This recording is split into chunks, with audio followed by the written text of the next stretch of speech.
Sino bang... Shaira? Anong ginagawa mo dito? Ikaw ang dapat na tinatanong ko. Anong ginagawa mo rito? Pinapunta kasi ako ni Hubert. Nagpapatulong siya sa... Napakamatulungin mo naman pala. Pero nagtataka ako kung bakit hindi ka tinulungan ni Hubert na magbihes. Maglalandian na nga lang kayo ng patago, nag-iwan ka pa ng ebidensya. Saan pa nagpapatulong ang boyfriend ko? Kailangan ba wala kang suot na bra? Ano bang sinasabi mo? Gusto mo bang kurutin ko pa para patunayan ang sinasabi ko? Napakalandi mo. Tama palang kutob ko nung una palang kitang makita. Pero ginawa niyo pa akong tanga. Dinaan niyo pa ako sa libreng lugaw para maniwalang magkaibigan lang kayo. Shaira, mali ka nang iniisip. Magkaibigan lang talaga kami. Huwag ka na magsinungaling. Bistado ka na, itatanggi mo pa rin. Hindi gawain na matinong babae na pumunta sa bahay ng isang lalaking tinuturing niyang kaibigan nang walang suot na panloob. Ay, sige, tama ng kalokohan. Sige na, aaminin ko na. Higit pa sa pagkakaibigan ang meron kami ni Hubert. Ang dami na nga naming nagawa eh. Mas marami rin ang oras na magkasama kaming dalawa. Ako ang palaging nasa tabi niya at nagbibigay ng pangangailangan niya. Ngayon, ikaw naman ang tatanungin ko. Sino nga ba sa atin ang mas tamang tawagin na girlfriend ni Hubert? Taon 2017. Tarlac. Lumaki si Shaira sa poder ng tiyuhin niyang si Nelson na ilang taon nang naninilbihan bilang kagawad sa kanilang barangay. Nag-iisang kapatid yon ng kanyang ama, kaya nang pumanaw ay si Nelson na ang naging legal guardian niya mula nung 13 taong gulang pa lamang siya. Wala na kasing ibang mapag-iiwanan sa kanya at yun na lamang ang malapit niyang kamag-anak. Sa katunayan, may umampon sa tiyuhin niya nung yun ay bata pa lamang, kaya iba ang ginagamit na apelyido kumpara sa kanya, na dala ang pangalan ng kanyang ama. Dahil may kalumaan na ang bahay na iniwan ng kanyang mga magulang, giniba na lamang yon para maibenta ang lupa at ang tiyuhin niya na ang namahala roon. Wala naman siyang alam sa bentahan, kaya ipinaubaya na lamang niya yon sa mag-asawa. Sila na rin ang tumayong mga magulang niya at sumuporta sa kanyang pag-aaral. May asawa si Nelson at maayos naman ang pakikitungo noon kay Shaira. Parang anak na ang turing sa kanya ni Vera, kaya naging malapit sila sa isa't isa. Hindi na kasi nagkaanak ang mag-asawa dahil nagpabasektomy si Nelson, ngunit hindi alam ng dalaga ang dahilan kung bakit yon nangyari. Sa katagalan, napagtanto ng dalaga na hindi naman pala talaga gusto ng kanyang tiyahin na doon na siya nakatira at pakitang tao lamang ang naging pakikitungo noon sa kanya. Sa pagtungtong ng dalaga sa kolehiyo, 1 taon na lamang sana ay makakapagtapos na siya nang magkaroon siya ng nobyo na si Hubert. Nagkakilala ang dalawa sa computer shop na madalas niyang puntahan tuwing gumagawa ng school projects at kung ano-ano pa dahil wala naman silang computer o laptop sa bahay. Tagabantay doon ang lalaki. Natipuhan siya noon kaya kinuha ang number niya pati na rin ang kanyang pangalan sa social media. Doon sila nagsimulang mag-usap. Naging magkaibigan ang dalawa hanggang sa manligaw na ang binata. Dahil bawal pang magkaroon ng boyfriend si Shaira hanggat hindi pa siya nakakapagtapos ng pag-aaral, ay inilihim niya kina Nelson at Vera ang tungkol sa tunay nilang relasyon ni Hubert. Hindi naman siya nahirapan doon dahil kahit 1 beses ay hindi pa nakaharap ng mga yon ang kanyang nobyo. Hanggang kailan ba nating itatago ang relasyon natin? Hanggang sa pwede na ako mag-boyfriend. Ano? Ibig sabihin, maghihintay pa ako kung kailan ka makakatapos ng pag-aaral? Shaira naman, ang tagal pa nun. Pero hindi pa talaga pwede. Kapag sinuway ko sina Tito Nelson, sigurado patitigilin nila ako sa pag-aaral. Ayoko namang mangyari yon, Hubert. May pangarap ako, alam mo yon. At hindi ko yun magagawa kung wala nang susuporta sa pag-aaral ko. Puro sarili mo na lang ang iniisip mo. Paano naman ako? Tayo. Mahal naman kita eh. At hindi lang para sa sarili ko tong ginagawa ko. Para sa'yo rin kung tayong dalawa talaga magkakatuluyan. Bakit ikaw? Ayaw mo bang bumalik sa pag-aaral? Kung may pera lang ako, matagal na ako nakatapos. Buti ka nga may nagpapaaral sa'yo eh. Yun na nga ang punto ko. Hindi lahat ng tao nabibigyan ng pagkakataong makapag-aral ulit. Kaya sana naman maintindihan mo ko. Nakakapagkita pa rin naman tayo at madalas nagkakasama kahit sikreto lang ang relasyon natin, di ba? At hindi rin ako nakikipag-date kahit kanino. Wala akong problema sa loyalty mo. Ang sakin lang, gusto ko rin namang maranasan na ipagyabang na girlfriend kita.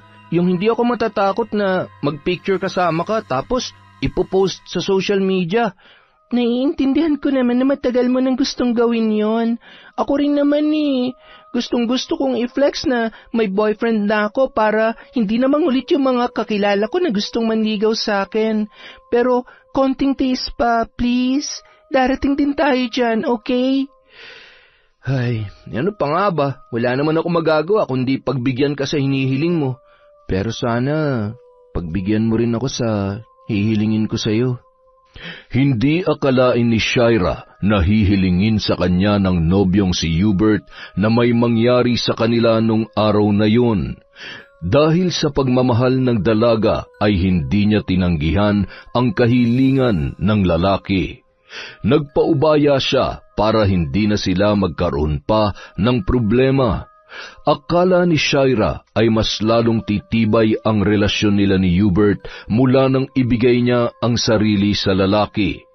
Ngunit nayanig ang paniniwala niyang yun ng araw na pumunta siya sa computer shop para magpaprint. Pagbukas pa lang niya ng pinto ay bumungad na sa kanya ang kanyang nobyo na nakaakbay sa isang babae. Sa palagay niya noon ay kaedad lamang yon ni Hubert. Nang mapansin siya ng babae ay kaagad yun nagpaalam para umalis. Tinitigan niya yon nang dumaan sa kanyang harapan pero nakayuko ang babae at mukhang iniiwasan na humarap sa kanya. Sino yun? Ha? Si ano lang yun? Si Chloe. Suki rin dito sa comp shop.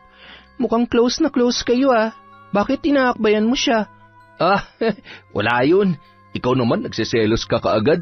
Magkaibigan kami ni Chloe. Anak siya nung kumare ng nanay ko, kaya close din talaga kami. Hindi ako naniniwala na magkaibigan lang kayo. Ito naman oh, tropa lang talaga kami noon. Promise. Magsabi ka ng totoo, Hubert. Nagsasabi naman ako ng totoo. O sige, ganito na lang. Para mawala yung pagdududa mo, papupuntahin ko siya rito para magkausap kayo. Kailan ka ba pwede? Kunwari na lang, ililibre ko kayong dalawa pero gagawin talaga natin yun para makapagtanong-tanong ka sa kanya. Ikaw nang kumilatis kung magsasabi ba ng totoo si Chloe o hindi. Okay, sige. Kailan mo planong gawin yan? Kung makakaalis ka ng bahay niyo sa Sabado, magkita-kita tayo sa Lumihan, malapit sa school. Okay, basta siguruhin mo lang na makakapunta yung kaibigan mong yon ha? Oo naman. Tsaka wala namang dahilan para hindi ko siya papuntahin. Ito naman, kung may namamagitan sa amin, hindi ko siya iharap sa'yo. Takot ko na lang na mabisto mo ako. Ganon. Takot ka lang na mabisto pero gusto mo lang din na lumandi sa iba. Hindi yun ang ibig kong sabihin. Babe naman masyado mainit yung ulo mo. Meron ka ba ngayon? Wala, delayed ako. Saka pupuyat ko yata to. Ikaw naman kasi, masyado mong pinipressure yung sarili mo. Hindi mo naman kailangan i-perfect lahat ng exam nyo. Sino naman na nagsabi sa'yo na ipe-perfect ko lahat yon? Di ko pa gusto mabaliw, no? Masipag lang ako mag-aaral kasi nga nasanay sina Tito na kasama ako lagi sa high honors. Ayoko mabigo sila sa akin. Natuloy ang kanilang pagkikita at nakilala na rin ni Shaira si Chloe na wala ang pagdududa ng dalaga na mapagtantong natural lamang ang pagiging malapit ni na Hubert at Chloe dahil sa tagal na ng kanilang pagkakaibigan. Dahil doon nakampante na si Shaira, ngunit lingid sa kanyang kaalaman, tunay ang relasyon ng dalawa. Lunes ng umaga, nagluluto si Shaira ng kanyang almusal nang bigla na lamang siyang nakaramdam ng pagkahilo. Nabitawan niya ang hawak na sandok at mabilis na napakapit sa may lababo nang mawalan siya ng balanse. Napapikit noon ang dalaga at nang idilat niya ang kanyang mga mata ay kaagad na napayuko sa lababo nang sunod-sunod ang naging pagduwal niya. Tila hinahalukay ang kanyang tiyan ng mga sandaling yon. Sakto namang kapapasok sa kusina ng kanyang tiyahin na si Vera. Shaira, ano nangyayari sa'yo? Bigla po akong nahilo, tita. Hindi ka ba kumain kagabi? Hindi na po ako naghapunan pagkatapos kong mag-review. Antok na po kasi ako eh. Ay, baka lang dahil sa gutom yan. Hindi ka rin nakakain ng maayos kahapon ng tanghali. Baka nga po. O siya, maupo ka na lang at ako na magluluto ng almusal. May tinapay dyan. Magpalaman ka na lang muna. Magtimpla ka rin ng gatas. Opo, tita. Hindi mo dapat pinababayaan ang sarili mo. Sa susunod na semester, matatapos ka na sa kolehiyo. Alam ko namang nahihirapan ka sa pag-aaral, kaya panay ang pagre-review mo, pero hindi ka dapat nagpapalipas ng gutom. Hindi na po mauulit, tita. Pasensya na po. Nako, yari ako sa tiyuhin mo kapag nagkasakit ka. Alam mo naman yon, parang anak na talaga ang turing sa'yo. Pilit na lamang napangiti si Shaira sa sinabing yon ni Vera. Alam naman niya noon pa na nagpapanggap lamang ang ginang na tanggap siya bilang anak-anakan ni Nelson. Maayos ang pakikitungo noon sa kanya tuwing nasa bahay ang tiyuhin. Ngunit kapag wala yun, lumalabas ang tunay na ugali. Mata pobre at mapanumbat si Vera. Kulang na lamang ay kwentahin ang bawat butil ng kaning isinusubo niya, kaya lalong tumitindi ang kagustuhan niyang makatapos agad ng pag-aaral. Nang sa ganun ay makaalis na siya sa bahay na yun. Pumasok pa rin si Shaira nung araw na yon kahit masama ang kanyang pakiramdam. Ngunit nang matapos ang ikalawang subject, kinailangan na siyang dalhin ng mga kaklase sa klinik. Nang tanungin siya ng nurse ay saka lamang pumasok sa isip niya ang posibilidad na buntis siya ng mga panahon na yon. Pinabili siya ng pregnancy test kit at ginawa niya naman yun. Nang makauwi sa bahay ay nagdalawang isip pa si Shaira kung itutuloy ba ang ipinapagawa ng nurse. Aminado siya na natatakot siya sa maaaring resulta noon dahil siguradong patitigilin na siya ni Nelson sa pag-aaral. At ang mas malala pa, baka palayasin siya roon dahil sa kapabayaan niya at panloloko sa mga tao na kumupkup sa kanya. Hanggang sa magdesisyon siyang gawin na yon para makapag-isip na kaagad ng solusyon. Ngunit ilang sandali pa, walang tigil ang pagpatak ng kanyang mga luha nang makalabas siya ng banyo. Hawak niya noon ang resulta at nagpositibo yon kahit nakailang subok na siya. Kaya naman nang maghapunan sila ay natulala na lamang siya habang iniisip kung ano ang kanyang gagawin sa batang nasa kanyang sinapupunan. Shaira, ayos ka lang ba? Kanina mo pa hindi ginagalaw yung pagkain mo. Ayos lang po ako, tiyo. Ay nako, kanina pa ganyan yung batang yan. Paano? Nagpapalipas ng gutom. Nahihilo na siya kanina bago pa pumasok sa school. Sabi ko nga, magpahinga na muna pero may exam daw sila kaya hinayaan ko na. Nakainom ka na ba naman ng gamot? Opo, tito. Mabuti naman kung ganon. O siya, kumain ka na kahit konti nang magkalaman naman yan tiyan mo. Magkalaman po? Ay, para magkalaman ng pagkain yung tiyan mo. Yun ang ibig sabihin ng tito mo. Ikaw talaga? Ano ba kasing iniisip mong magiging laman ng tiyan mo, bata? Sa higpit namin ng tito mo, malabong mangyari yon. Tsaka may tiwala ako sa iyo, Shaira. Alam kong hindi mo kami susuwain, kaya hindi yun mangyayari hanggat hindi ka pa nakapagtatapos at nagkakaroon ng maayos na buhay. Tama bang sinabi ko, iha? Opo, Tito Nelson. Butil-butil ang pawis ni Shaira ng mga sandaling yun, matapos marinig ang mga sinabi ni Nelson. Halos mabaliw na siya sa kakaisip kung ano ang gagawin sa kanyang ipinagbubuntis, gayong malabong matanggap ng mga taong kumupkup sa kanya ang tungkol doon. hanggang sa maisip niyang sabihin na muna kay Hubert ang tungkol sa kanyang pagdadalang tao. Yun na lamang ang natitirang pag-asa niya dahil wala nang ibang makakatulong sa kanya kundi ang ama ng kanyang dinadala. Paalis na sana noon si Shira para puntahan at kausapin si Hubert nang harangin siya ni Vera. Natigilan siya nang makitang namumula sa galit ang mga mata ng ginang habang nakakuyom ang kaliwang kamao nito. Saan ka pupunta? Sa comp shop po. May gagawin lang po ako doon. Anong gagawin mo? Makikipaglandian ka sa boyfriend mo? Tita, wala pa po akong boyfriend. Sinong ama ng pinagbubuntis mo, ha? Sige nga, ipaliwanag mo sa aking malandi ka. Paano niyo po nalaman? Nakita ko to kanina pagpasok ko sa kwarto mo habang naliligo ka. At hindi ako tanga para hindi ko maintindihan ang 2 linya sa pregnancy test na yan. Buntis ka! Tita, hindi po sa akin yan. Huwag ka na magsinungaling. Gagawin mo pa akong tanga? Yung pagsusuka mo kahapon, pati ang pagkahilo mo, parehong sintomas ng pagbubuntis yun. Nagkakamali po kayo, tita. Hindi po ako buntis.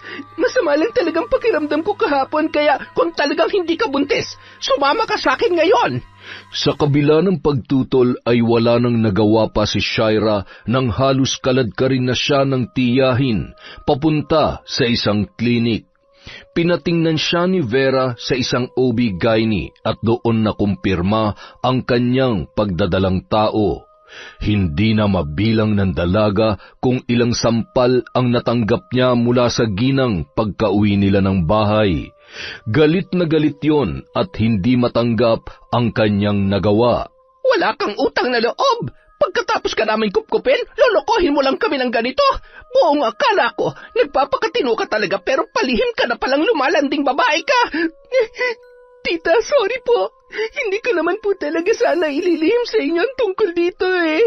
Hindi ko lang po alam kung paano ko sasabihin sa inyo dahil alam ko na magagalit kayo ni Tito. Talagang magagalit ang tito mo. Nakita mo naman na naging reaksyon ko, hindi ba? Hindi ko gusto na may isa pang palamuning madadagdag sa bahay na ito, Shira. Kung gusto mong hindi na makarating pa kay Nelson ang tungkol sa kalandian mo, ipalaglag mo ang batang yan. Tutol si Shira sa pagpapalaglag ng batang nasa kanyang sinapupunan. Bagamat hindi niya ginustong mabuntis ng maaga, ay hindi rin niya hinangad na may buhay na mawala ng dahil sa kanya.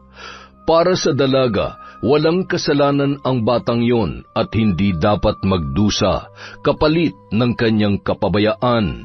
Kaya lamang mas naging mahigpit pa sa kanya si Vera.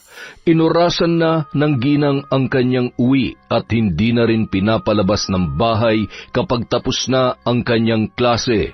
May kasunduan sila na sa susunod na linggo ay pupunta na sila sa kakilalang aborsyonista ng ginang para ipalaglag ang kanyang ipinagbubuntis. Ilang beses niyang sinubukang sabihin kay Hubert ang tungkol doon, ngunit palaging busy ang lalaki at hindi sumasagot sa kanyang mga tawag. Nagsimula na rin siyang mabahala dahil mukhang nawawalan na yon ng gana sa kanilang relasyon. Kaya naman, bago pa sumapit ang araw ng pagpunta nila sa aborsyonista, gumawa siya ng paraan para makausap ng personal ang kanyang nobyo. Sakto naman noon natapos na ang trabaho ni Hubert sa computer shop, kaya dumiretso na lamang siya sa bahay ng lalaki. Ngunit kakatok pa lamang siya roon ay umabot na sa pandinig niya ang pamilyar na boses ng isang babae. Sunod-sunod ang katok na ginawa ni Shira. Halos gibain niya na ang pinto nang matagalan ang kanyang nobyo sa pagbukas noon. Ngunit imbis na si Hubert ay si Chloe pa mismo ang bumungad sa kanya ng mga sandaling yon. Sino bang... Shira? Anong ginagawa mo dito? Ikaw ang dapat na tinatanong ko. Anong ginagawa mo rito? Pinapunta kasi ako ni Hubert. Nagpapatulong siya sa... Napakamatulungin mo naman pala. Pero nagtataka ako kung bakit hindi ka tinulungan ni Hubert na magbihes. Maglalandian na nga lang kayo ng patago, nag-iwan ka pa ng ebidensya. Saan pa nagpapatulong ang boyfriend ko? Kailangan ba wala kang suot na bra? Ano bang sinasabi mo? Gusto mo bang kurutin ko pa para patunayan ang sinasabi ko? Napakalandi mo. Tama palang kutob ko nung una palang kitang makita. Pero ginawa niyo pa akong tanga. Dinaan niyo pa ako sa libreng lugaw para maniwalang magkaibigan lang kayo. Shaira, mali ka nang iniisip. Magkaibigan lang talaga kami. Huwag ka na magsinungaling. Bistado ka na, itatanggi mo pa rin? Hindi gawain na matinong babae na pumunta sa bahay ng isang lalaking tinuturing niyang kaibigan nang walang suot na panloob. Ay, o sige, tama ng kalokohan. Sige na, aaminin ko na. Higit pa sa pagkakaibigan ang meron kami ni Hubert. Ang dami na nga naming nagawa eh. Mas marami rin ang oras na magkasama kaming dalawa. Ako ang palaging nasa tabi niya at nagbibigay ng pangangailangan niya. Ngayon, ikaw naman ang tatanungin ko. Sino nga ba sa atin ang mas tamang tawagin na girlfriend ni Hubert? Dahil sa galit, hindi na nakapagpigil pa si Shaira nung mga sandaling yun. Sinunggaban niya si Chloe at buong gigil na sinabunutan. Gumanti naman sa kanya ang babae, kaya doon na sila nagkagulo. Sinubukan silang awatin ni Hubert, ngunit kahit ang lalaki ay wala ring nagawa dahil sa tindi ng kanyang galit.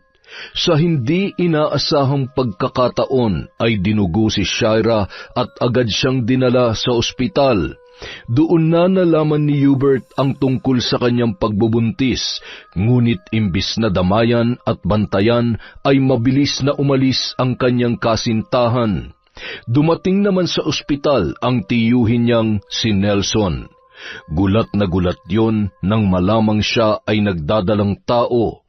Wala na siyang nagawa kundi aminin ang totoo na palihim siyang nagkaroon ng nobyo. Nung una, nagalit ang kanyang tiyuhin. Halos hindi siya kausapin kahit na nakauwi na sila ng bahay. Mabuti na lamang at ligtas ang batang dinadala niya kahit dinugo siya nung araw na yon. Tinanggap niya ang masasakit na salitang binitawan ng kanyang tiyuhin, na ginatungan pa ni Vera na nagpanggap na wala pang alam tungkol doon. Hindi na siya lumaban, hindi niya ipinagtanggol ang kanyang sarili at tinanggap na lamang na siya ay nagkamali. Ngunit sa kabila ng nangyari, tila nagkaroon siya ng lakas nang magdesisyon ang kanyang tiyuhin na buhayin ang kanyang anak. Itutuloy mo ang batang yan. Susuportahan kita habang hindi mo pa kaya magtrabaho. Pero kailangan mo pa rin tapusin ang pag-aaral mo. Paano papasok yan? Siguradong pag-uusapan siya sa school kapag nalamang nagdadalang tao na siya. Tito, baka po pwedeng dito na lang muna ako sa bahay. Ako na lang po ang gagawa ng lahat ng gawain dito. Ayoko na pong pumasok. Kapag lumaki na po ang tiyan ko, malalaman na rin ng mga kaklase ko na buntis ako. Takot ka naman pala mabuntis. Di sana naisip mo yan bago ka nagpagalaw sa boyfriend mo. Teka, nasa na nga palang lalaking yon? Papuntahin mo siya rito. Gusto ko siya makausap. Tito, yun na nga po ang problema ko eh. Hindi na po niya sinasagot yung mga tawag ko. Ang totoo po niyan, siyang dahilan kaya ako na ospital. Pinuntahan ko siya sa bahay niya para sabihin magkakaanak na kami pero naabutan ko doon yung kaibigan niya. Doon ko lang po nalaman na hindi lang pala sila magkaibigan dahil matagal nang may namamagitan sa kanilang dalawa. Iyan na nga bang sinasabi ko eh. Paano na ngayon yan? Sinong tatayong ama ng bata ngayon tinakasan ka na ng boyfriend mo? Ang tanga-tanga mo kasi. Sinabihan ka ng unahin ang pag-aaral. Konting-konti na lang, Shaira. Patapos na tong semester nyo ngayon, oh. Isa na lang sana, matatapos ka na, pero nagpabuntis ka pa. Mabuti pa nga sana kung nalaman ko na lang na may boyfriend ka na. Pero yung ganito, ay nako, sakit ka sa ulo. Sorry po, Tito. Wala nang magagawa yung sorry mo. Kahit ilang libong beses mo pang gawin yan, hindi na mababago ang katotohanan magiging ina ka na. Panindigan mo na lamang yan dahil yun ang nararapat mong gawin. Kung ayaw mo mag-aral, wala akong magagawa. Alagaan mo na lang ang sarili mo at siguraduhin may papanganak mo na maayos yung batang yan. Opo, Tito.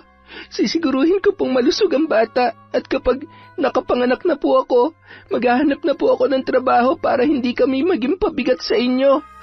Ay, saka mo na isipin yan. Ang mahalaga, hindi ka nakunan kanina kahit napaaway ka sa babae ng boyfriend mo. Sana naman natauhan ka na. Baka naman bukas konting suyo lang ng lalaking yun ay bumigay ka na naman. Hindi na po, Tito. Tinakbuhan niya na ako dahil ayaw niya ng responsibilidad. Hindi niya kaya magpakaama sa anak ko kaya hindi na ako magtitiwala at babalik pa sa kanya. Dapat lang. Gamitin mo yung kokote mo dahil sayang lang ang pinampapaaral ko sa'yo. Sinagot ni Nelson lahat ng gastusin sa pagbubuntis ng kanyang pamangkin. Mula sa mga check-up, vitamins at unti-unti na ring namili ng mga gamit ng bata. Parang bulang naglaho ang galit ng kanyang tiyuhin nang malamang lalaki ang kanyang ipinagbubuntis. Mas sabik pa yon na makapanganak siya kesa sa kanya nakabado sa pagiging isang ina. Mabilis na lumipas ang mga araw at buwan.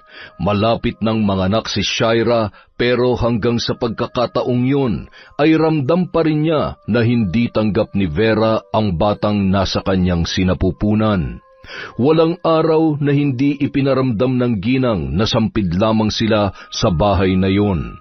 Kaya naman ipinangako ni Shaira sa sarili na maghahanap siya ng magandang trabaho pagkatapos niyang manganak hanggang sa dumating na ang kanyang pinakahihintay na araw. Ang gwapo ng apo ko kuhang-kuha ang ilong ko. Pati ngiti ko ay kuhang-kuha rin. Mukhang malakas po talaga ang dugo natin, Tito. Tsaka mukhang sa inyo rin po talaga magmamana ang anak ko. Mas maganda nga kung sa akin siya magmamana. Sigurado magiging matalino ang batang ito. Naku, mukhang mapapaaga na lagi ang uwi ko Masyado ka namang excited Hindi naman ikaw ang tatay. Hindi nga ako, pero pwede naman ako magpakatatay sa kanya. Napailing na lamang si Shaira nang magkaroon pa ng munting pagtatalo ang mag-asawa dahil sa bata. Ngunit kahit papaano ay nakahinga na rin siya ng maluwag dahil kapag nakarecover na siya ay balak niya na maghanap ng trabaho. Nagtanong-tanong si Shaira sa mga kakilala at malalapit niyang kaibigan kung saan siya pwedeng mamasukan hanggang sa ayain siya ng dati niyang kaklase na magtrabaho sa Japan bilang farmer. Sabay silang nag-asikaso ng mga requirements at naging maayos naman ang proseso noon. Ilang araw na lamang lilipad na sila patungong Japan pero hindi pa niya nasasabi sa tiyuhing si Nelson ang tungkol doon. Tito Nelson, pwede ko po ba kayong makausap? Tungkol saan? Tungkol po sa inaplayan kong trabaho. Oh, bakit? Natanggap ka na ba? Opo, Tito. Ang totoo nga po, next week na ang alis namin. Ay, teka, saan ka ba nag-apply? Sa Japan po, Tito. Ano? Sa Japan? Paano na si JJ? Kukuha na lang po ako na mag-aalaga sa kanya tapos magpapadala na lang po ako buwan-buwan para sa gastusin ng bata. Biglaan naman yata yan. Hindi mo man lang ako sinabihan na sa Japan ka pala nag-apply. Wala namang problema kung ikukuha mo ng taga-alaga ang bata. Tsaka matitingnan-tingnan naman siya ng tita Vera mo. Pero ikaw, ayos lang ba sa'yo na mapalayo ka sa anak mo? Kailangan ko pong kayanin para mapaghanda na magiging kinabukasan niya, Tito. Ay, ikaw ang bahala. Mag-iingat ka na lang doon at lagi mo kaming tatawagan para alam namin kung ano nangyayari sa'yo. Opo, Tito. Natuloy sa Japan si Shaira kasama ang kaibigan niyang si Kylie. Maayos naman ang tinitirhan nila roon. Bagamat nahihirapan sa trabaho ang babae dahil yun palang ang unang beses na namasukan siya, ay tiniis niya ang pagod at pananakit ng katawan para may maipadala sa Pilipinas. Madalas tumatawag si Shaira sa tiyuhin niyang si Nelson para mangumusta at kausapin ang kanyang anak kahit na hindi pa yon nakakaunawa. Gusto niya lamang maging pamilyar ang bata sa kanyang boses kahit nasa malayo siya, hanggang sa hindi na malaya ni Shaira na ilang taon na pala ang nakalipas. Nang mga panahong yon, 4 na taon na si JJ at nag-aaral na rin sa daycare nang magdesisyon siyang umuwi ng Pilipinas. Nakaipon na siya at balak niya magsimula na lang muna ng maliit na negosyo para magkaroon ng sapat na panahon na makasama ang kanyang anak. Kumusta naman po kayo dito, Tito? Ayos naman kami. Tingnan mo yung anak mo. Busy na kaagad sa mga pasalubong mong laruan. Mas interesado pa nga yung bata sa mga pasalubong mo kaysa sa'yo eh. Naninibago lang po siguro siya. Oo nga naman. Sa tagal ba naman nilang hindi nagkasama, syempre, mag-a-adjust yung bata. Kaya nga po nagdesisyon na ako na dito na lang muna ako.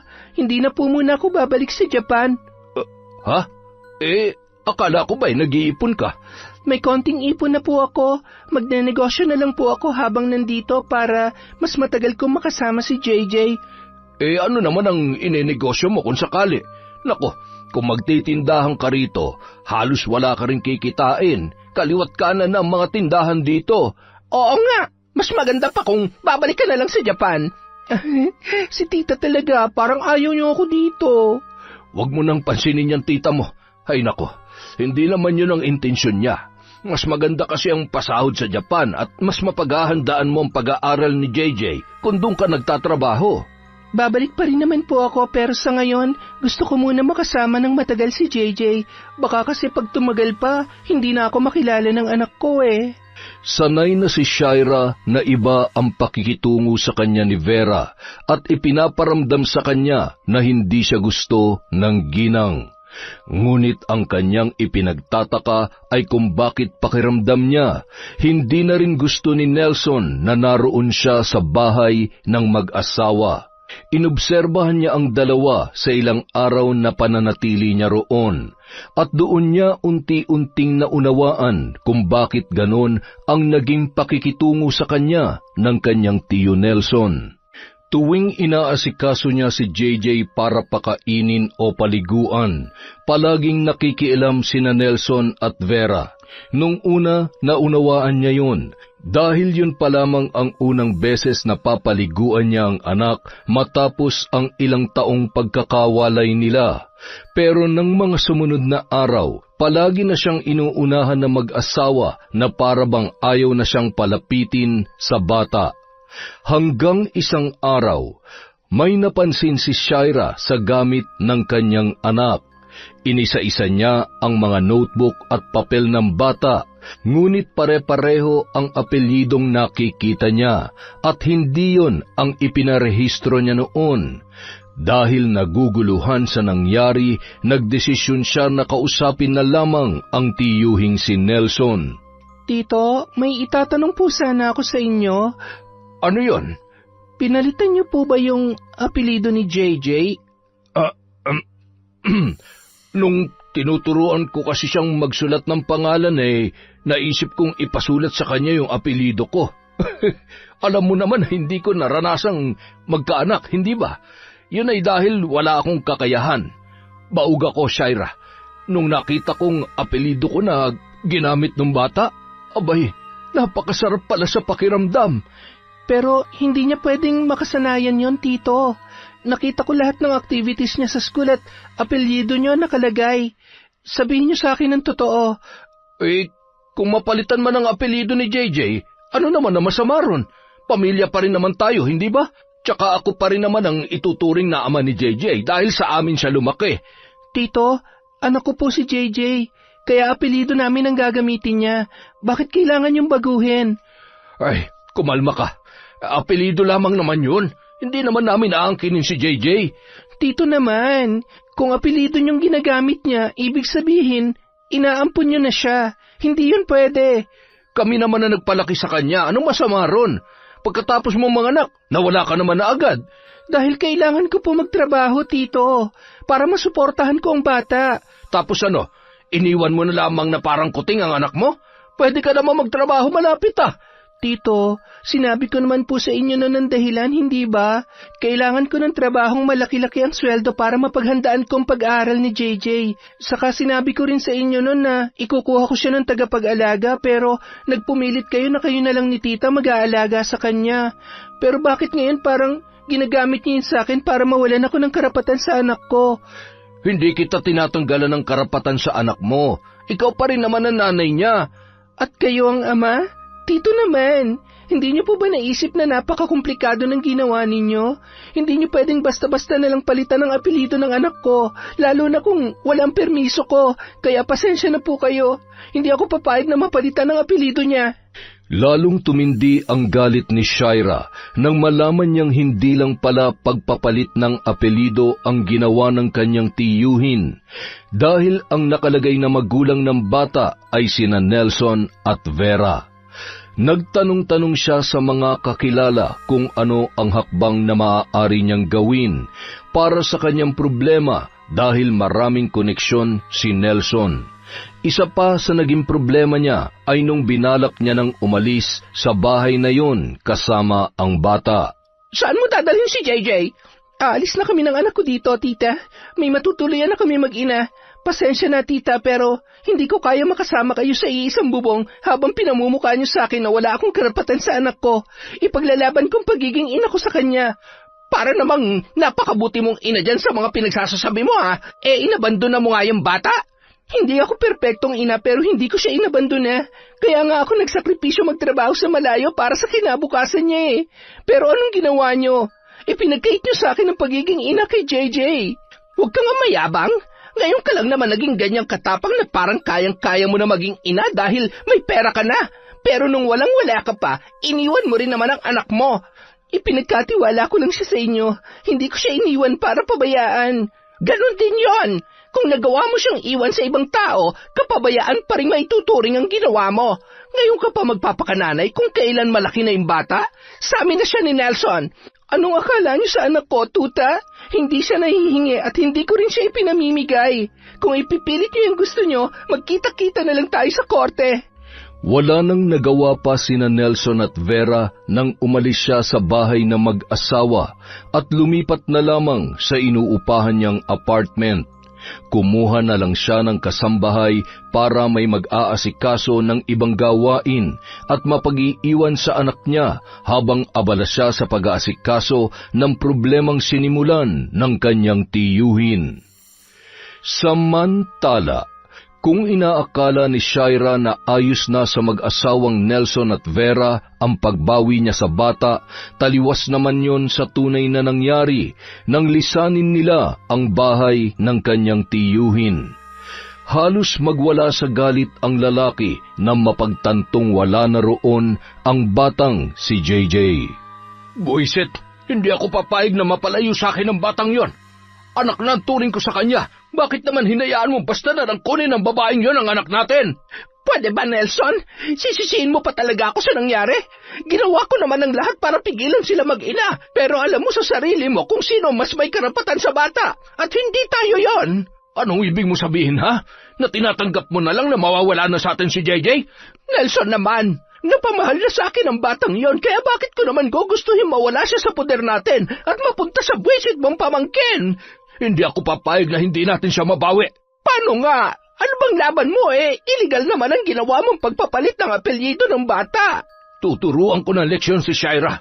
Wala siyang utang na loob. Matapos ko siyang tulungan mula nung maulila siya sa mga magulang niya, ganito pang igaganti niya sa akin?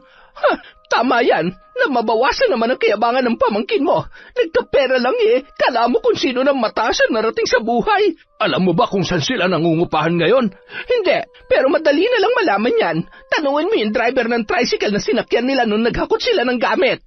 Nagtanong-tanong si Nelson sa mga tricycle driver sa kanilang barangay para malaman kung sino ang naghatid sa kanyang pamangkin sa bago nung tinutuluyan.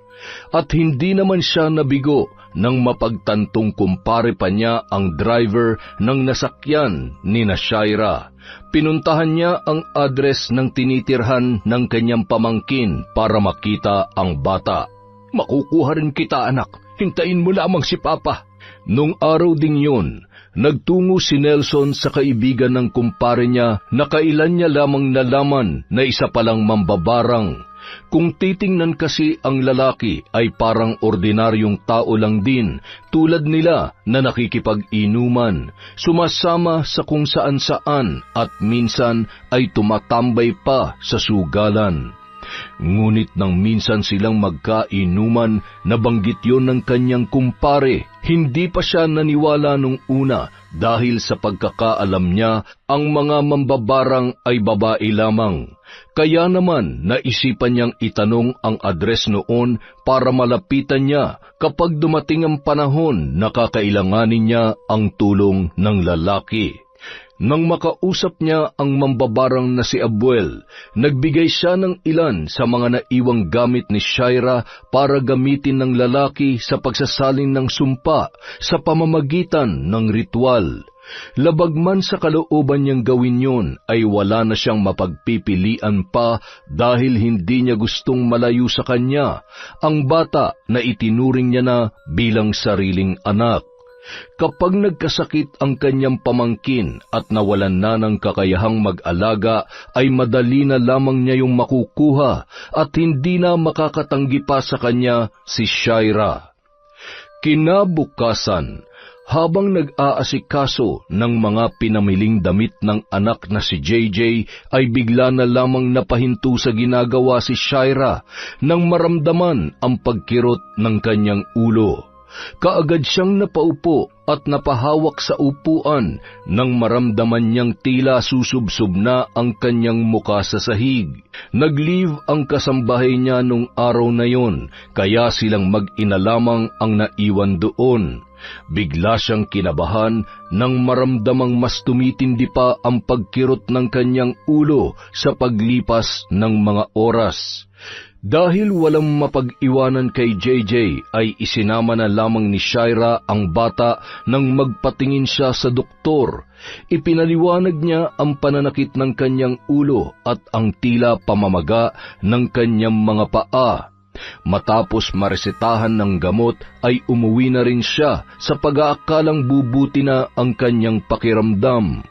Ngunit bago pa man sumapit ang gabi, ay napasigaw na lamang si Shaira nang sumigid ang matinding kirot sa namamaga niyang mga paa. Hindi niya maigalaw ang mga yon dahil kahit mapisil lamang ng kaunti ay nanunuot na ang kirot sa kanyang kalamnan, hanggang sa mapansin niya ang pagtubo ng mga bukol doon. Anong nangyayari sa akin? Bakit ako nagkakabukol ng ganito kalaki?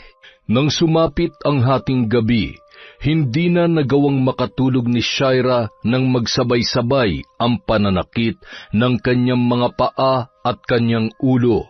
Pakiramdam niya ay may kung anong gumagapang sa ilalim ng kanyang anit at pumupunta yon pababa sa likod niyang unti-unti na ring namamaga.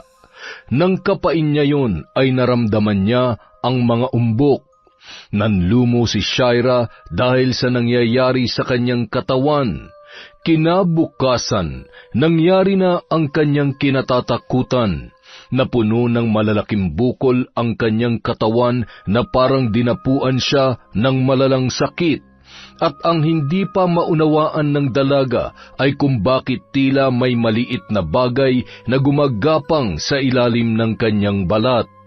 Kitang-kita ng kanyang mga mata kung paano yun gumalaw, na animoy naglalakbay sa buo niyang katawan.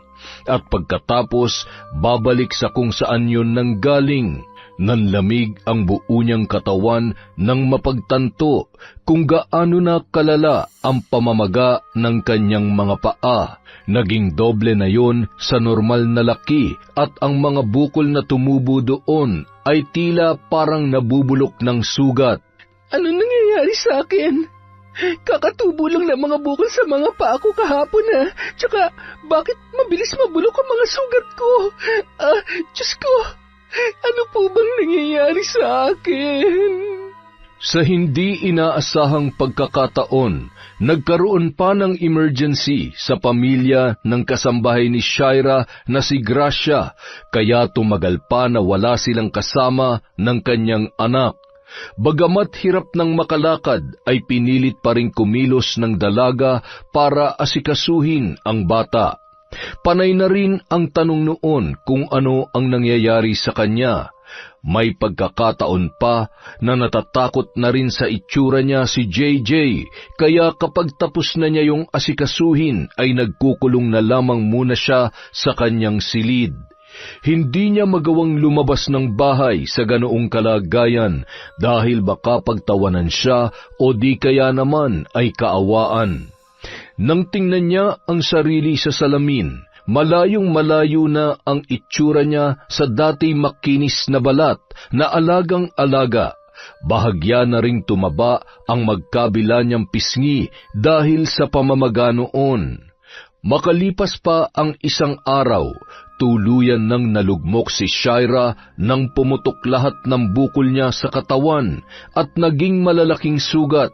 Sinusubukan pa lamang niyang tumayo ay napapaluhan na siya dahil sa matinding pananakit ng mga yun. Hindi niya na maitapak ang kanyang mga paa, ganun din ang mga kamay niyang nagkasugat-sugat na ang palad. Mabuti na lamang at makakabalik na si Gracia ng araw na yun. Ngunit bago pa man makarating ang kasambahay, nagulat na lamang siya nang biglang dumating doon si Nelson para kunin ang kanyang anak. Tito, anong ginagawa niyo? Bitawan niyo ang anak ko. Hindi mo na siya maaalagaan sa kalagayan mo, kaya sa amin na muna siya. Isipin mo naman ang kanyang kapakanan. Hindi niyo siya pwedeng kunin. Pabalik na si Gracia ngayon, kaya dito lamang ang anak ko. Mas gugustuhin mo pa talaga na ibang tao mag-alaga sa kanya kaysa sa amin na kadugo niya? Kadugo niya nga kayo, pero alam kong may intensyon kayo na ilayo sa akin ang anak ko. Mag-isip-isip ka nga, Shaira. Paano ka magpapakaina kung mismong sarili mo hindi mo kayang ingatan? Sa tingin mo magkakaganyan ka kung hindi ka naging pabaya? Kaya bago pa mapahamak ang anak mo, hayaan mo na siya sa amin ni Vera. Hindi ako papayag. Kukunin ko siya sa inyo. Ako ang mas may karapatan sa bata, kaya ako magdedesisyon kung saan siya dapat mapunta. Wala nang nagawa si Shaira nang tangayin ni Nelson si JJ sa kabila ng kanyang pagtutol. Gumapang siya patungo sa may pintuan para habulin ang tiyuhin at ang umiiyak niyang anak. Ngunit hindi na sapat ang lakas na mayroon siya para magawa yun. Halos hindi umusad ang kanyang katawan, gaano niya man subukang gumalaw at makaalis sa pwestong yon. Napaluhan na lamang siya sa nangyari. Nasa ganoong kalagayan si Shaira nang dumating ang kanyang kasambahay na si Gracia. Ma'am Shaira, Diyos ko, bakit kayo nasa sahig? Ano nangyari sa inyo? Bakit puro sugat ang buong katawan niyo, ma'am? Kinuha ni Tito ang anak ko. Kailangan ko siyang mabawi, Gracia. Tulungan mo ako na makuha si JJ, parang awa mo na. Pero ma'am, kailangan na po kayo madala sa ospital. Hindi ako pwedeng ma-ospital, Gracia. Lalo lang ako mapapalayo sa anak ko.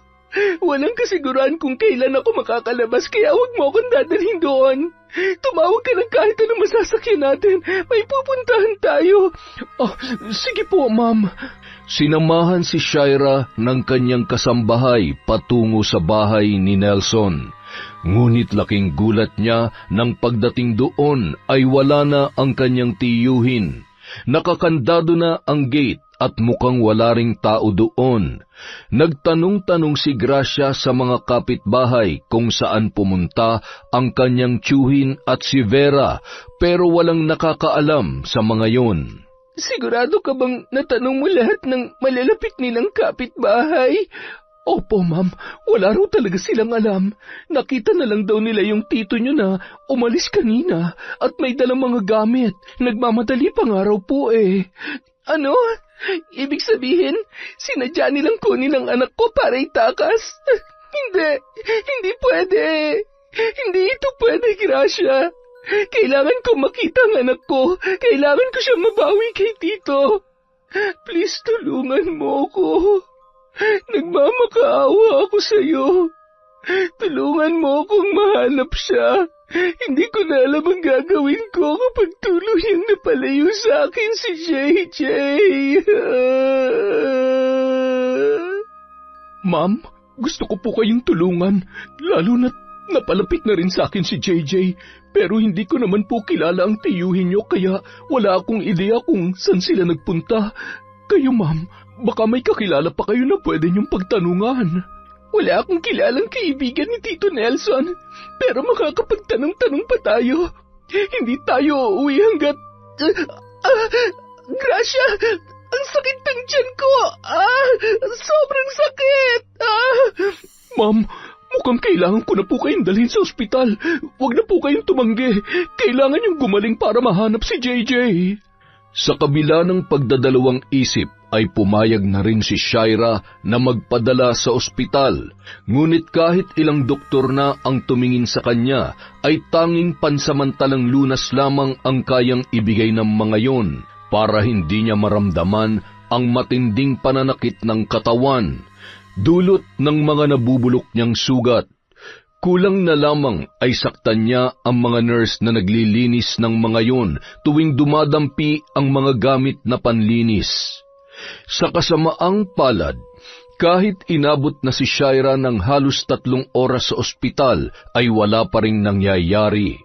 Wala pa ring nagbabago sa kanyang kalagayan, hanggang sasabihan na siya na kailangan na niyang ilipat sa ibang ospital para matukoy kung ano ang kanyang sakit.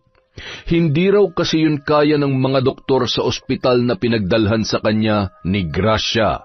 Ngunit imbis na magpalipat ng ospital ay nagpahatid na lamang siya sa paupahan. Ma'am, ilang araw ko na po itong iniisip pero nag-aalangan po akong sabihin sa inyo. Ano yun? Huwag mo sabing aalis ka na dahil nandidiri ka na sa itsura ko. Naku ma'am, hindi po ganon. Alam ko pong mahirap ang sitwasyon nyo ngayon at kung ibang tao lang ang nasa katayuan ko, baka nagpaalam na sa inyo. Pero hindi po yun ang naiisip ko. Habang tumatagal kasi parang nakikita ko sa inyo nangyari sa tiyahin ko noon. Bakit? Ganito rin bang sakit niya? Nagkasugat-sugat din po ang buong katawan niya pero bago nangyari yun, tinubuan muna siya ng malalaking bukol. Sabi pa ni Chang, may mga pagkakataon daw na parang may mga maliliit na insektong gumagapang sa loob ng balat niya at nung lumala pa ang kalagayan niya, naglabasan ng mga itim na uod sa mga sugat. Mga uod? Ibig sabihin, nagkaroon ng uod yung mga sugat niya? Ganun na nga po, ma'am. At sa katunayan, may ilan na po akong nakita sa mga sugat niya sa paa kanina. Napansin ko po yun nung mahulog ang mga uod sa kama pero inalis ko agad dahil iniisip ko na baka magpanik kayo kapag nakita niyo mga yun. Ano ba kasi nangyayari sa akin? Bakit kahit mga doktor hindi ako kayang pagalingin? Paano ko pa mahanap ang anak ko kung mamamatay na lang ako ng ganito, Gracia? Ma'am, sa tingin ko po, hindi na doktor ang kailangan ninyo. Anong ibig mong sabihin? Hindi ko po alam kung maniniwala kayo pero sa tingin ko, sa albularyo na kayo dapat nagpapagamot. Naniniwala naman ako na magaling ang mga doktor dahil pinaghirapan nilang lahat bago nila matutunan ang panggagamot pero may mga sakit din na hindi nila kayang matukoy at gamutin, ma'am. Gaya po ng sakit nyo ngayon. Kung pareho kayo ng tiyahin ko, isa lang po ang ibig sabihin noon. May nagpapabarang po sa inyo. Natigilan si Shaira sa sinabi ng kanyang kasambahay. Hindi kasi siya naniniwala sa mga albularyo at mas lalong hindi siya naniniwala sa barang. Pero dala ng depresyon ay nagtiwala na lamang siya kay Gracia. Dinala siya ng babae sa isang maliit at liblib na baryo sa karatig probinsya para hanapin ang albularyong makakagamot sa kanya. Tinatawag raw ang matanda bilang si Caselia.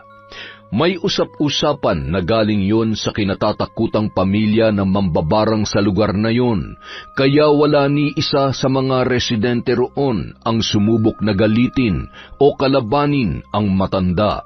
Pagpasok pa lamang nila sa bakuran ni Caselia ay ramdam na nila ang kakaibang presensya na hindi nila maunawaan kung saan nagmumula. Malala ng kalagayan niya. Bakit ngayon mo lang siya dinala dito? Caselia? Manggagamot daw po kayo? Caselia, tulungan niyo po ako na gumaling ang sakit ko. Parang hindi ko na po kakayaning tumagal pa ng ilang araw sa sobrang sakit ng buong katawan ko. Wala pang lumapit sa akin na hindi ko napagaling, iha.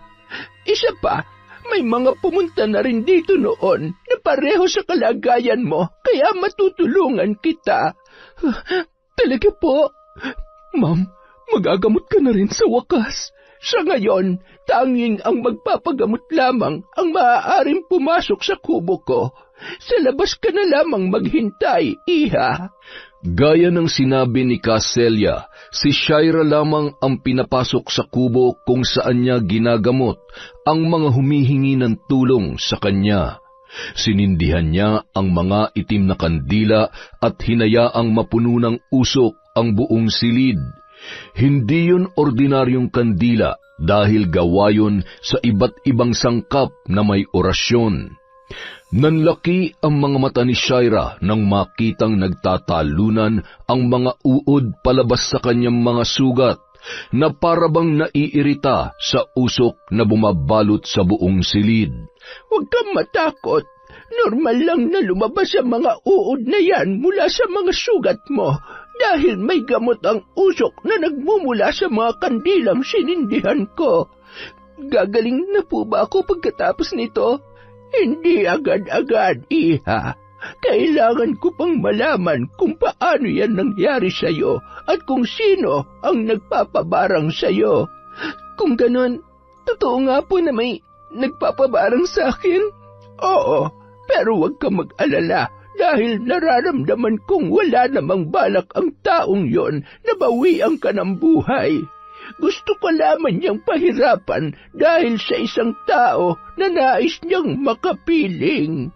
Nagulat si Shaira sa sinabi ng albularyo. Hindi niya alam kung bakit yon nasabi ng matanda, ngunit nang makita niya kung paanong tila nakipag-usap sa usok na nagmumula sa sinunog na papel gamit ang itim na kandila, ay saka lamang siya naniwala na may kakaiba nga sa matandang yun. Ngunit ang kanyang mas ikinagulat ay nang matapos ang ritual na isinasagawa ni Caselia. Batid kong hindi ka mahihirapang paniwalaan ang sasabihin ko, iha. Ang taong nagpabarang sa'yo, hindi siya ibang tao na nakaaway o nakasamaan mo lamang ng loob. Malapit sa'yo at matagal mo na rin siyang nakasama. Tumira kayo sa iisang bubong at itinuring mo siya na parang tunay na ama. Si Tito Nelson, siya lang po ang siya nga, iha. May gusto siyang bawiin sa'yo, kaya ipinabarang kanya.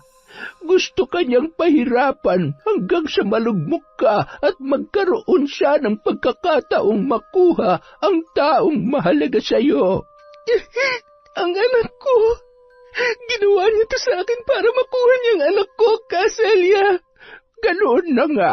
Sa ngayon, ang magagawa ko lamang ay gamutin ka at alisin ang sakit na dumapo sa iyo dahil sa mambabarang na kinausap ng tiyuhin mo.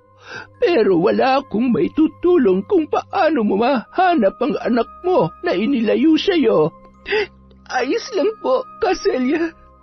Malaking tulong na po sa akin na mapagaling niyo ko. Kailangan po manambalik ang lakas ko para mahanap ko si JJ. Magagawa mo rin yon, iha. Ngunit bago ang lahat, kailangan muna nating tapusin ang nasimulan ko kanina. Gusto mo bang ibalik ko sa mambabarang na kinausap niya ang sakit na pinadapo niya sa'yo? Umiling lamang si Shaira.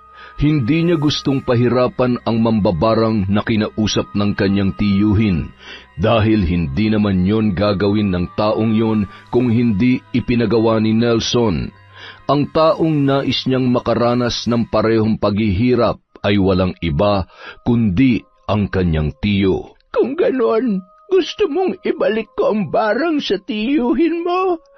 Opo, Caselia. Gusto ko po siyang turuan ng leksyon sa ginawa niya sa akin.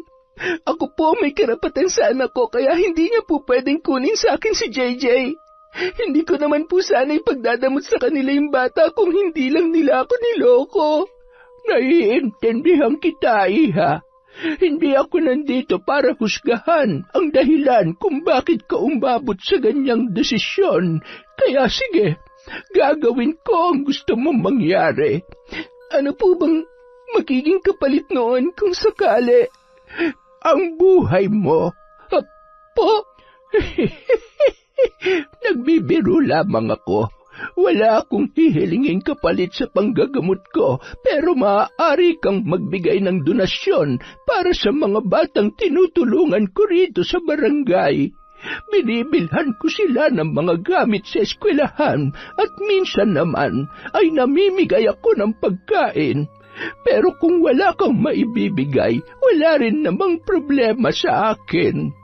Sa kabila ng sinabi ng matanda, ay hindi pumayag si Shaira na hindi siya makakatulong sa mabuting hangarin ni Caselia. Nagbigay siya ng malaki-laking halaga bilang donasyon matapos siyang mapagaling ng albularyo mula sa malala niyang sakit. Paglabas niya ng kubo ay parang walang nangyari kay Shaira. Naroon pa rin ang marka ng malalaking sugat, ngunit tuyo na ang mga yon at wala na rin ang pananakit ng kanyang katawan. Sinabi sa kanya ni Caselia na mawawala rin ang mga marka ng sugat sa loob lamang ng ilang araw, basta't gagamitin niya ang langis na may halamang gamot para sa kanyang balat. Nagbigay rin yon ng mga herbal na inumin kung sakaling muli siyang makakaranas ng pananakit ng katawan. Ngunit nilinaw ng albularyo na malabo nang bumalik ang sumpa ng mambabarang sa kanya.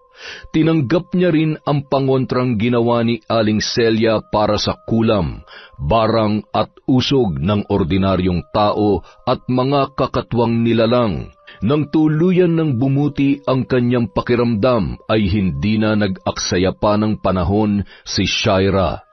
Nagtanong-tanong siya sa mga kapitbahay kung may kilala ang mga yon na kumpare ng kanyang tiyuhin, hanggang sa may nakapagturo sa kanya sa isa rin sa mga kagawad ng barangay na madalas na nakakasama ni Nelson. Nakausap niya ang lalaki, ngunit hindi niya inaasahan nang sabihin noon kung saan nagtungo ang kanyang tiyuhin. Dala-dala ang kanyang anak. Sa Visayas pumunta ang mag-asawa para tuluyan ng mailayo sa kanya ang bata. Mabuti na lamang at may anak yon na nagtatrabaho sa bayan kung saan nagtatago sina Nelson, kaya kahit papaano ay nabuhayan ng loob ang babae. Kaagad na nag-asikaso si Shaira para puntahan sina Nelson at Vera. Kapag natuntun na niya ang mag-asawa ay sa kanya lamang muling makakasama ang kanyang anak. Kaya naman nilakasan na lamang niya ang loob at nilapitan na lahat ng maaari niyang hingan ng tulong para lamang malampasan ang pagsubok na yon sa kanyang buhay. Sa puntong yon ay wala na siyang pakialam kahit na gaano pa kalayo ang kanyang pupuntahan, basta makapiling lamang muli ang kanyang pinakamamahal na anak. Ikaw si Shaira, di ba? Oo, ako nga. Buti nakilala mo ako. Pinakita na kasi ni tatay yung picture mo, saka halos oras-oras siyang nagbibilin sa akin. Wag na wag daw kitang pababayaan dito. Nico nga pala, at your service. Paano ba yan? Alam mo ng pangalan ko eh. Pwede namang kamayan mo na lang ako. Saka na yung kiss pag tayo na. Ha? Siraulo ka rin no? Siyempre biro lang yun, pinapatawa lang kita. Nakwento na kasi ni tatay yung ginawa ng Tito Nelson mo. Alam mo naman yun, kahit magtropa sila nun, pag mali, di niya kinukonsinti. Kaya lang, hinihintay niya talaga na lumapit ka sa kanya kasi hindi ka raw niya makita. Hindi niya alam kung saan ka na nakatira. Nangupahan na lang kasi kami ng anak ko nung umalis kami kina Tito Nelson. Oo nga raw. Ang hirap ng sitwasyon mo. Pero huwag ka mag-alala, hindi ka aalis ng Visayas na hindi mo kasamang anak mo.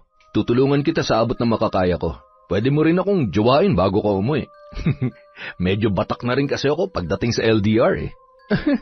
Parang hindi na joke yun ah. Salamat ah. Napatawa mo ulit ako doon. At tinawanan nga lang. Ay, kailan pa kaya ako siseryosohin ng babae? Alam mo ang drama mo. Tara na nga. Itur mo ako rito. Tulungan mo na lang akong makahanap ng pansamantalang matutuluyan para masimulan ko ng paghahanap sa anak ko. Huwag mo nang problemahin ang tutuluyan mo. Medyo malaki naman yung inuupahan kong apartment. 2 kwarto ron kasi inilalaan ko yun kapag naisipan akong bisitahin ni tatay. Pwede mo munang gamitin yun. Mukhang di ka rin naman magtatagal dito eh. Kesa naman mag-check-in ka pa. Gagastos ka lang. Pero nakakahiya naman sa'yo. Okay lang ba na may iba kang kasama sa unit mo? Baka mailang ka sa akin. Ako? Maiilang? Baka kiligin pa ako. Ha? Di mo ba alam na ang ganda-ganda mo? Bolero? Oo nga, hindi ako nagbibiro. Maganda ka. Pero hindi naman kita popormahan kung may boyfriend ka na. Wala pa akong boyfriend. Ang totoo niyan, hindi na talaga ako nagpaligaw ulit matapos akong takbuhan ng ama ng anak ko. Ah, single mom ka pala. Oo, kaya ako lang ang mag-isang nagtatrabaho para sa amin ni JJ. Kaya nga kahit ayoko siyang iwanan, nagsakripisyo na lang talaga ako para sumahod ng malaki-laki at mas madaling makaipon. Pero hindi ko naman akalain na pagbalik ko dito sa Pinas, mapagkakaitan na pala ako ng karapatan bilang ina sa sarili kong anak. Maling-mali ang ginawa ng tiyuhin mo, kaya kapag nahanap mo na siya rito, sasamahan kita sa pagkuha mo sa anak mo. At kung magmamatigas pa siya, magsasama na tayo ng pulis. Laking pasasalamat ni Shaira dahil bukod sa mabait ay maasikaso rin si Nico. Hindi siya nun itinuring na ibang tao kaya madaling napalagay ang loob niya sa binata. Hindi na niya isinama si Gracia para may maiwan sa paupahan habang hinahanap pa niya ang tiyuhin. Samantala, nung mga sandaling yon ay unti-unti nang umiepekto kay Nelson ang sumpa ng barang na ibinalik ni Caselia sa lalaki.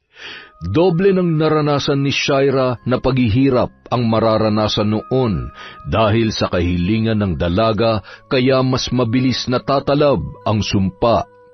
Tanghaling tapat noon at nakikipaglaro si Nelson sa anak-anakang si JJ nang bigla na lamang siyang makaramdam ng matinding pananakit ng ulo. Anong nangyayari sa'yo? Ayos ka lang ba? Biglang sumakit ang ulo ko. Sa init yata to. Uminom ka ng maraming tubig. Alam mo naman tag-init ngayon eh. Pasok muna ako sa kwarto. Ikaw na muna magbantay kay JJ. Bantayan mo mabuti, baka makalabas. Oo na, paulit-ulit mo na lang sa aking sinasabi yan. Pagpasok ni Nelson sa silid ay muntik na siyang mabuwal nang makaramdam siya ng pagkahilo. Napakapit siya sa hawakan ng nakasaradong pinto. Pakiramdam niya ay umiikot ang buong paligid. Hinawakan niya ang magkabilang sentido at marahan yung minasahe. Ngunit makalipas lamang ang ilang sandali ay kaagad niyang naibaba ang mga kamay nang kumirot naman ang kanyang tiyan. Pakiramdam niya ay nilalamukos ang kanyang laman loob sa tindi ng sakit noon. Doon na siya napasigaw at tinawag si Vera para sabihin ang nangyayari sa kanya. Kanina pa ba sumasakit yan? Ngayon lang. Ayos naman ako kanina eh, kaya hindi ko maintindihan kung bakit bigla na lang sumama ng ganito ang pakiramdam ko. Ang mabuti pa, magpatingin ka na sa doktor bago pa man lumalayan. Mabuti pa nga. Pero ako na lang ang pupunta mag-isa. Maiwan ka na rito para may kasama si JJ. Alam mo namang hindi ko siya pwedeng isama sa ospital. Akong bahala sa bata. Masyado ka naman yatang napaparanoid eh. Ang layo-layo ng Tarlac dito sa Visayas. Kahit sa ibang bansa pa tayo pumunta, siguradong hindi titigil si Shaira sa paghahanap sa anak niya. Nagkatinginan ang mag-asawa nang maya-maya ay bigla na lamang umiyak ang bata. Hinahanap nun ang kanyang ina. Kahit anong pagpapatahan ang gawin ni Vera ay nagwawala pa rin yon habang isinisigaw ang salitang mama. Pagka-uwi ni Nelson galing sa ospital ay bigla na lamang siyang nawalan ng balanse. Naramdaman niya ang matinding pananakit ng kanyang mga paa, kaya hinubad niya ang suot na sapatos para tingnan ang lagay noon. Laking gulat niya nang makitang namamagayon at tinubuan na rin ng maliliit na butlig na umabot hanggang sa mga binti ng lalaki. Anong nangyayari dyan? Pinatingnan mo rin ba yan sa doktor? Hindi. Wala pang mga ito kanina. Teka, tingnan mo sa salamin ng mukha mo. May mga butlig na rin. Bakit ka ba nagkakaganyan? Huwag mong sabihin. Hindi ko alam pero hindi kaya ibinalik sa akin ang pagpapabarang ko kay Shaira.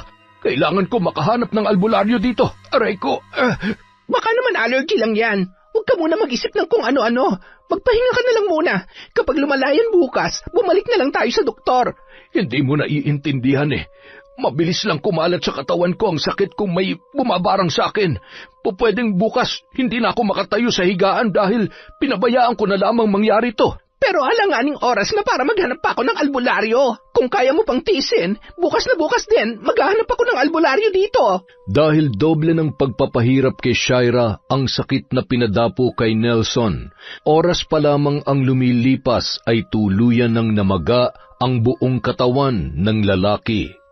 Kinagabihan, hindi na niya magawang tumayo o bumangon man lang sa higaan dahil sa napakabigat na pakiramdam. Kaunting dampi lamang sa balat ay napapahiyaw na siya sa sakit. Kinabukasan, napilitan si Vera na iwan na lamang muna si JJ sa bahay para maghanap ng albularyo. Nang araw ding yun, natukoy na ni Shaira at Nico ang address ng bahay na tinutuluyan ni Nelson at Vera, kaya agad silang nagtungo roon. Sunod-sunod ang naging pagkatok ng dalaga sa pinto, ngunit walang nagbubukas. Naghintay pa sila ng ilang sandali. Maya-maya pa, nagulat na lamang si Shaira nang si JJ mismo ang nagbukas ng pinto para sa kanya. Sabik niyang niyakap ang anak na kaagad pumalahaw ng iyak nang siya ay makita roon. Halos ayaw nang bumitaw sa kanya ng bata matapos niya yung kalungin. Uuwi na tayo, anak. Isasama ka na ni Mama. Hindi na tayo ulit magkakahiwalay. Shay, hindi naman sa nanghihimasok ako pero hindi ba dapat kausapin mo muna ang tiyo mo bago mo isama si JJ pabalik sa Tarlac? Pagkakataon mo na rin para masabi sa kanya kung ano nararamdaman mo. Nang silipin ni Shaira sa silid ang tiyuhin niyang si Nelson, hindi niya napigilang mapaluha nang makita ang kalunos-lunos na kalagayan ng taong itinuring niyang ama sa loob ng mahabang panahon. Kukunin mo na ba si JJ? Huwag mo siyang ilayo sa amin. Parang awa mo na, Shaira. Mahal na mahal kayo ng anak ko, kaya ayoko rin mapalayo siya sa inyo, pero masyado po kayo naging makasarili. Pinagkaitan niyo ako ng karapatang maging ina, kaya umabot tayo sa ganito, Tito. Kinuha niyo lang nga ang anak ko, hindi pa kayo nakontento. Ipinabarang niyo pa ako. Ano po bang nagawa ko sa inyo para parusahan niyo ako ng ganun? Gusto ko lang naman makasama si JJ. Patawarin mo ko, Shaira. Patawarin mo kami ng Tita Vera mo. Masyado lamang napamahal sa amin si JJ, lalo na sa akin dahil kamukha siya ng namatay kong anak. Pagkasilang pa lamang ni JJ, napakagaan na ng loob ko sa kanya at halos ayaw ko na siyang bitawan. Sa ganoong paraan ko lang uli naramdaman ang pagiging ama ko. Kaya patawarin mo sana ako sa nagawa ko sa iyo. Magpagaling po kayo, Tito, at bumalik kayo sa Tarlac. Pagdating niyo ron, saka po tayo mag-usap ulit. Huwag kayong mag-alala, hindi kami lalayo ni JJ. Doon pa rin kami uuwi sa dating address namin kung saan nyo kami natunton. Nabigo si Vera na makahanap ng albularyong makakagamot kay Nelson. Ginabi na siya ng uwi dahil ilang manggagamot na ang kanyang pinuntahan, pero ni isa sa mga yun ay walang makakatulong sa kalagayan ng kanyang asawa. Ngunit pagdating niya sa bahay, laking gulat niya nang makita si Nelson na nakatayo na at nag-aasikaso ng pagkain sa kusina. Maayos na ba ang pakiramdam mo? Paano ka nakatayo? Hindi ko na kailangan ng albularyo ngayon. Medyo mabuti na ang pakiramdam ko. Hindi pa gaanong nawawala ang mga sugat ko pero nawala na ang pamamaga. Si JJ, nasaan? Ay, kinuha na siya ni Shaira. Nanggaling siya rito kanina. Ano? Bakit mo ibinigay ang bata? Huwag ka nang magalit. Anak niya naman yun eh. Tama si Shaira. Siya ang mas may karapatan sa bata, kaya kumalma ka na muna. Bukas na bukas din, babalik na tayo sa Tarlac. Marami tayong aayusin. Sa kabila ng pagtutol ay wala na ring nagawa si Vera nang ipaliwanag ng kanyang asawa ang kanilang sitwasyon.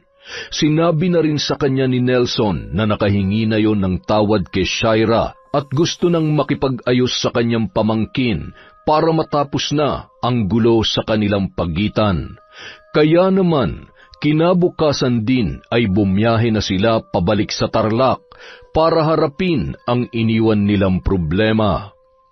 Samantala, bago bumiyahe sina Shaira ay inaya siya ni Nico na kumain sa isang disenteng restaurant para makapag-usap pa sila kahit sandali lamang. Di na ba magbabagong isip mo? Bakit naman magbabago? Dahil sa akin. Joke lang yan. Alam mo, mula nang dumating ako rito, wala ka ng ibang ginawa kundi landiin ako. Yung totoo, jowang-jowa ka na ano? Di naman. Pero matagal na akong walang girlfriend, tsaka hindi rin ako nanliligaw. Baka naman bakla ka talaga kaya hindi ka nanliligaw. Biro lang yon. Sus, gumaganti ka ha? Baka gusto mo magkaroon pa ng isang anak para patunayan ko sa iyong hindi ako bakla. Hoy, ang bastos ng iniisip mo ha? Joke lang yun. Pero sige, sorry. Alam mo, kapag matagal mo ako nakasama at nakausap, masasanay ka na sa akin. Medyo may pagkabastos lang tong bibig ko, pero hanggang dun lang yun. Makapagpatawa lang. Siya nga pala, Nico. Salamat sa tulong mo ha. Hindi ko alam kung paano ako makakabawi sa'yo. Simula nung dumating ako rito, ikaw nang tumulong sa akin. Pinatira mo pa ako sa inuupahan mo ng libre. Pinakain mo pa ako. Bisita kita kaya dapat lang na itrato kita bilang bisita. Pero di naman siguro kalabisan kung makikipagkaibigan ako sa'yo, hindi ba? Hindi na ako magpapaligoy-ligoy pa, Shaira. Gusto kong mas makilala ka pa. Alam kong hindi madali para sa isang tulad mo na pumasok agad sa isang relasyon. Kaya gusto kong paghirapan muna ang lahat. Sana hayaan mo akong ipakilala sa iyong sarili ko at yung tunay na ako bilang isang lalaki. Sa babaeng nagugustuhan ko. Alam mo, magaan ang loob ko sa'yo. Kaya alam ko na mabuti kang tao. Kaya, sige, friends na tayo. Usap na lang tayo sa chat o sa tawag kapag nasa Tarlac na kami ni JJ. Ouch, LDR talagang labanan. Paano naman kapag gusto kitang ayaing kumain? Eh di mag-video call tayo tapos sabay tayong kakain. Huwag ka mag-alala. Kapag natapos ng kontrata ko sa trabaho ko rito, pupuntahan kita at dun na ako ulit titira sa bahay ni tatay. Nang makabalik sa Tarlac si Shaira ay kasama niya na si JJ. Ilang araw lang ang lumipas, sina Nelson at Vera na mismo ang pumunta sa kanya para humingi ng tawad. Inasikaso na rin ng kanyang tiyuhin ang pagbabalik ng apelyido ng bata dahil yun naman ang pinagmulan ng hindi nila pagkakaunawaan. Kung noon ay ipinaparamdam ni Vera sa kanya na hindi siya noon gusto, sinubukan na rin ng ginang na pakisamahan siya ng maayos, alang-alang sa kanyang anak na minahal ng mag-asawa. Gaya ng kanyang pangako, hindi niya ipinagdamot ang bata. Malaya nang nahihiram ng kanyang tiyuhin si JJ para ipasyal o kaya naman ay makasama sa bahay. Noong una, balak pa ni Shaira na bumalik sa trabaho niya sa ibang bansa, pero dahil ayaw nang mahiwalay sa kanya ng anak, ay nagdesisyon na siya na ituloy na lamang ang pagnenegosyo. Nagsimula siya sa pagbebenta ng iba't ibang beauty products online dahil yun naman ang kinahihiligan niya. Naghanap din siya ng part-time job na pwede niyang gawin kahit nasa bahay lamang para matutukan pa rin si JJ. Sa tinagal-tagal naman na pagiging magkaibigan ni Shaira at Nico ay nakilala na nila ng lubos ang isa't isa. Makalipas ang 2 taon, tuluyan na silang nagkasama dahil bumalik na sa Tarlac ang binata. Doon pa lamang niya sinagot ang lalaki matapos ang mahabang panliligaw noon. Kalaunan, nagpakasal na rin ang dalawa. Tanggap naman ni Nico si JJ at noon pa sinasabi ng lalaki na gusto niyang i-adopt ang bata para sa paglaki noon ay mayroon yung kilalaning ama. Natuwa naman si Shaira dahil kusang loob yung ginawa ng lalaki. Hindi na siya nagdalawang isip pa dahil alam niya kung gaano kamahal ng kanyang asawa ang kanyang anak. Pareho lamang sila na gustong bigyan ng buong pamilya ang bata kaya agad silang nagkasundo. Higit sa lahat, Ibinigay rin ni Nelson ang suporta kay Nico para i-adapt ang batang minsan na rin na itinuring niyang anak, kaya naman wala na silang naging problema. Nagsimula si Shaira sa panibagong yugto ng kanyang buhay na wala ng samaan ng loob. Bagamat ulila na, napunan pa rin ang puwang sa kanyang pagkatao sa tulong ni Nelson at Vera na nangakong gagawin ng lahat para iparamdam sa kanila ang pagkakaroon ng isang buong pamilya. Yon! Isang malupit na kwento na naman. Happy ending pa rin. Iba talaga kapag may happy ending, panalo eh. At dahil dyan, meron tayong shout out.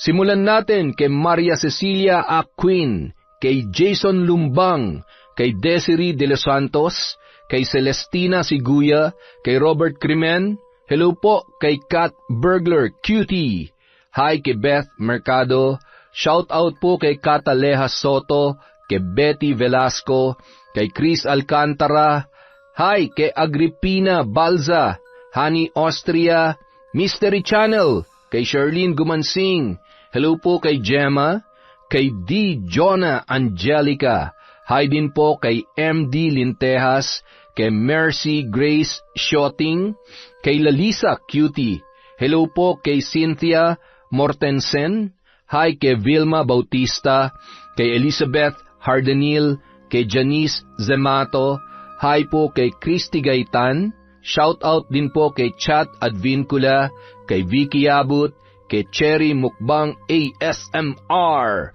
hello po kay Baga Foro Nene, kay Richel Vasquez, kay Lynette Reparado, hi po kay Josie Aniban, kay Manisan Mamot Mapadtaya, hello kay Chrisjel Mamado, kay Avic Fernandez, happy birthday kay Russell from Febe Ranyada, hello po, Bekenemen. Shoutout po kay Emma Bardillon, kay Alma Naong, kay Chikiso, kay Belinda Cofuentes, hi kay Jessie, Cyan, Andrea, Aljes, Jason, Jefferson, pati na rin sila Junjun at Margot from Jessica Sobremonte. Shoutout po kay Susan Manalo, kay Maria Lagnada, kay Marjorie De Quilla, kay Mary Grace Grefalja, kay Gemma De Ocampo, kay Edgardo Fontanilla, hello po kay Pearly Del Rosario, kay Analie Valliega, kay Mira, kay Bicolanang Magayon. Shout out po kay Ami Viray sa Daloso, Kaunes family of Tacloban, Leyte, from Lynn, Kaunes. Hi po kay Janica Dulnuan, kay Jang Nancy, kay Catherine Fantinaldo, kay Elizabeth Pamintuan, kay Roslyn Jimenez, Rai Asodisen Cerilla, kay Jerlyn Arbado, kay Annalyn Queriones. Sorry po, naghang si Enteng. Hi po kay Malu Suklan ng Cuenca, Batangas. Uy, Mount Makulot, from Ena Lagrosa. Hi po kay Heli Borja, kay Angelina Ignacio, kay Monica Nieves, kay Aida Sikander. Hi din po kay Merly Amistad, kay Roxanne Gaudicos, kay Hana Maylin Sesgundo, shout out kay Rian Paule, kay Floresita Flores, kay Gemma Liagas, hello po, Boss Manny Maniego, Emma Dumato, Rochelle Barnacha, kay Aneng Lee from Qatar, hello po kay Adrian, Sean Samuel at Sebastian from Chonchamcheb, hello po kay I Love Traveled, kay Margie Camarined, hi kay Shauma TV, sana po tama po yung pagbasa ko. Hi din po kay Amy Bog, kay Pureza Tagiwalo, kay Mea Espiritu, kay Rose Ann Rama, kay Melve Cervera. Hello po, shout out kay Pamela Allen, kay Kim Bara, kay Gay Somojo, Sheena Enriquez, Ison at Cristobal family of Maguindanao, from Josie Joy Ison. Hello po sa inyo dyan, mag-iingat po tayo palagi. Hi din po kay Ramil Fariolin, kay Dimples Yumi, kay Finky Rusi 14, kay Jobel Baldonasa, kay My Favorite Song Collection. Hi po kay Nika Miguel, kay Noemi Garcia Pabunan, kay Jima Pendon, kay Rosalina Bogayong, kay Zaira Kim Magbanwa at sa kanyang asawa. Yun lang po. Maraming salamat po sa walang sawang pagsuporta sa Kwentong Enteng.